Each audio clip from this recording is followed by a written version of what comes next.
All right, stage 3, we're gonna do the middle ground trees. So I'll mix up some green here, and it's not gonna be as warm. So the sun in my scene here, the sun is sort of, it's all out of the scene here, kind of shining in, obviously with these cast shadows, and it's sort of hitting these trees back here, maybe more on the front side. And so they're gonna be a little bit warmer green, but these seem to be in shadow. So I'm gonna do a little bit duller green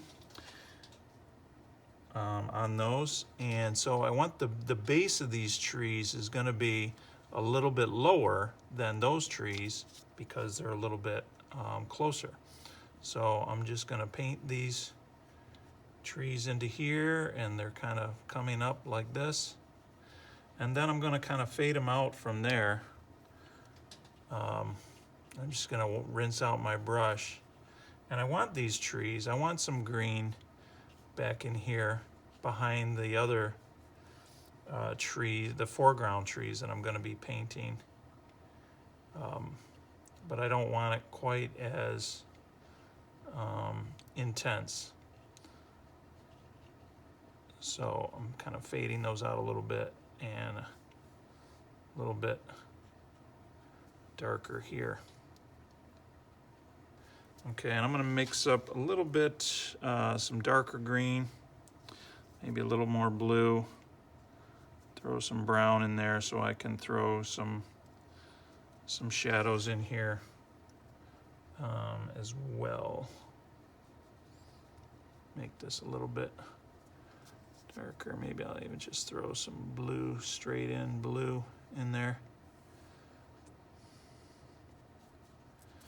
just for a little color variety, coolness in the shadows and so forth. Have that kind of trickle out there a little bit. Break that up a little bit. There's sort of a tree in the foreground, but or if I did like a little background.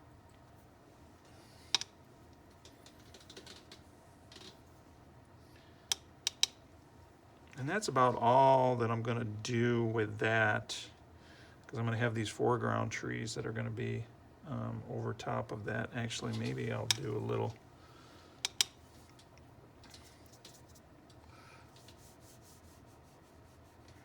hit the base of that a little bit. I got my, add some of that texture in here. Touch of blue back in there. There's color of these. I'm using my small brush, but that's all right. Some more texture into that field. It's mostly kind of dead grass.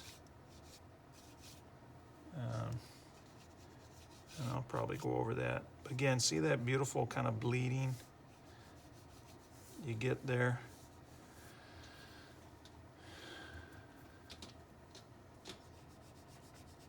Some plain water here to kind of lift that out.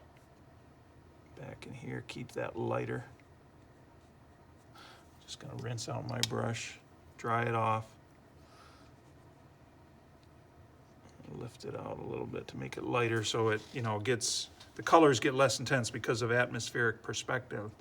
Colors get more intense as they go back in.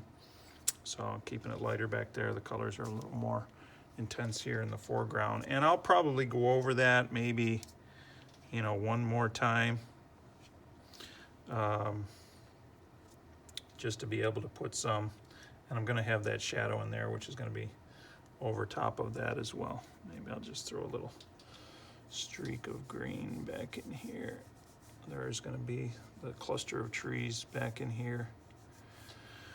So that will kind of set that up a little bit, add a little texture back in there. And then I'm going to have my trees in here a little bit, my big trees, so I can kind of, as it starts to dry,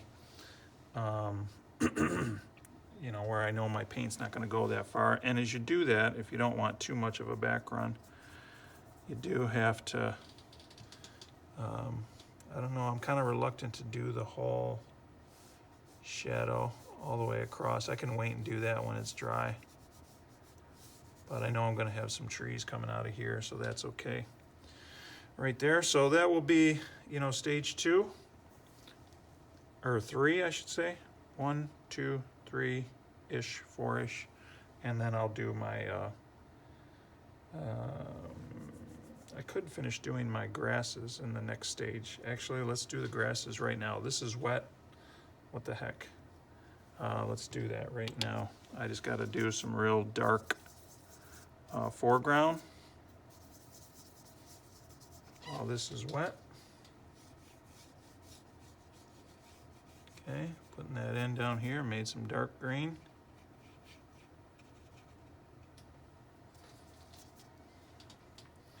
So that kind of bleeds in a little bit. Get some of these foreground grasses going. Maybe actually I should probably have them a little bit longer over here because I'm gonna have these tall trees here, so it'd be good to have that balance with some taller grasses over here.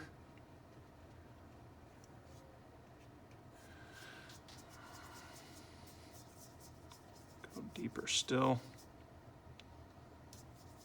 Touch of yellow in there, get it back to green. Here we go. And this is where I'll do a little scraping too, I think. I forgot to do before.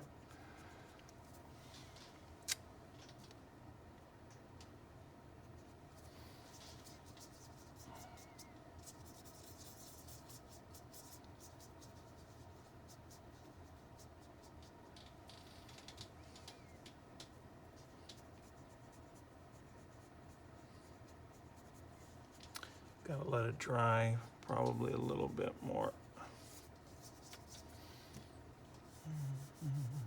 It's drying over here a little bit. Get some texture. Gotta make it a little bit more irregular. I'm trying to do it too regularly, and that's when you, if you're stopping and you're trying to be too particular, then you know something's wrong. You kind of have to shake yourself out of it because, you know, then it becomes too worked. And the beauty of watercolor is spontaneity, but the problem is it takes a little while to kind of develop that spontaneity.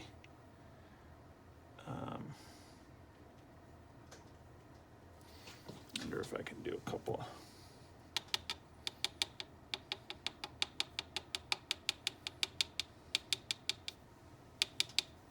Drops of water. It's still. Where's my scraper? See if I can get any, maybe over here. Yeah, there you go. See, so I'm using this little piece of cut off plastic I gave some of you in the classroom. And when it gets to the point, you can still see that it's moist, but it's not really. You can do a few scrapes to give some texture. And you got to be random with that too. You don't want to overwork that.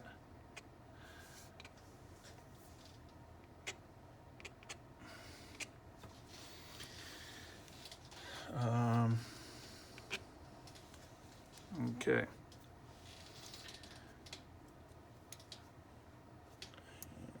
Maybe a couple of specks of water. I'm gonna take my toothbrush here, get rid of it, because I don't want big blobs. So I put it in the water to get it wet and then dabbing off the excess because I don't want big blobs of water. I just want, because this is so small, normally I wouldn't have to worry about, this is such a small piece of paper. There we go, put a few specks of water. I don't know how much of an impact that'll have now that it's kind of mostly dried, but it might have a little impact. And we can let that dry, and then lastly we'll paint these big trees and maybe use the liner to paint some distant trees.